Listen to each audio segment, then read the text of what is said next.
been for. Honourable Lianne Dalziel. Mr Chairman, I think it's a bit rich of the government to be introducing this bill at this time when they are undercutting ACC for the victims of sexual violence. It's absolutely outrageous that they've come to this House and said we're going to take $50 off people who are convicted of any crime, no matter what level that crime is, and we're going to say to the victims of sexual violence, you have to tell your story to 3 different people before we will approve you for having counselling sessions that you have had access to all the way through. Now, the reason that this is relevant to this particular bill is when you go back to the regulatory impact statement, which of course has not been mentioned in the debate thus far, probably because of what it contains, which is a reminder of what this legislation was designed to fill the gaps about. Victims of crime often face significant costs associated with the crimes committed against them that are not covered by ACC, other state help or by court-ordered reparation. Well, the government gives with one hand while taking with the other.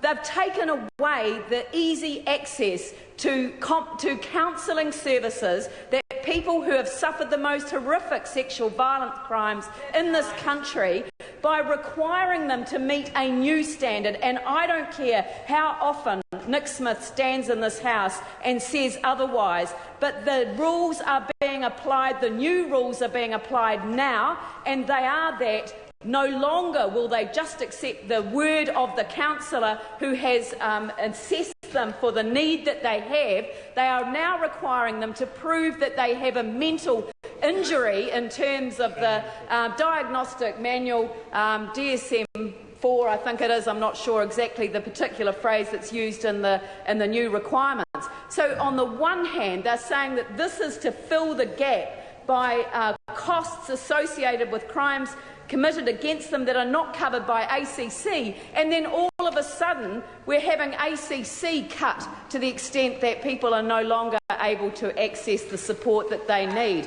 Now, is there anything in this bill that says that any of this $50, I mean, I don't know what the net result will be, because I think there has to be a recognition that the cost of collecting this $50 is going to be significant indeed.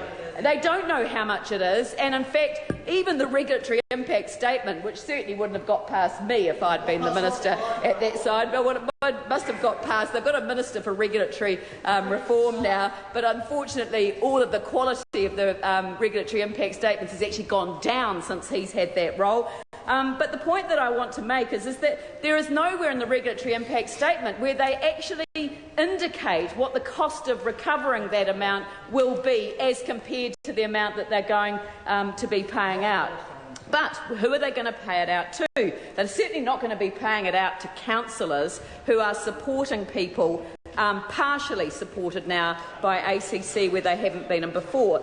Because the way that this is going to be paid out, the distribution is going to be the Secretary may from time to time pay to an approved agency any amount of money from money that is held in the account, and before approving an organisation as an approved agency, the Secretary of Justice has to be satisfied that the organisation has as one of its roles providing services to the victims of crime. Well, there are so many agencies providing services to the victims of crime that counsellors who are working independently are not going to fall within the category. And so therefore it will actually mean that the gap that has been left by this change in the ACC legislation will not be met by this at all, which makes it even more frustrating that we see the government on the one hand trying to look as if they're doing something for the victims of crime, window dressing. This is a window dressing bill, and I actually like to thank the member for that interjection, because I was trying to think of a word to describe a piece of legislation that is designed to create. No, we're not going to use that word, thank you. I actually think that it's. We're not allowed to use a word. We can say the word hypocritical as long as we don't assign it to an individual member of the House. So I can use the word hypocritical. If I were to assign it to a member of the House, then I would be ruled out of order. So I won't do that. So I won't do that, Mr. Chairman. But what I will say is that it is ironic, Mr. Chairman. Carmel Cipollone. Mr. Chair, I'd just like to carry on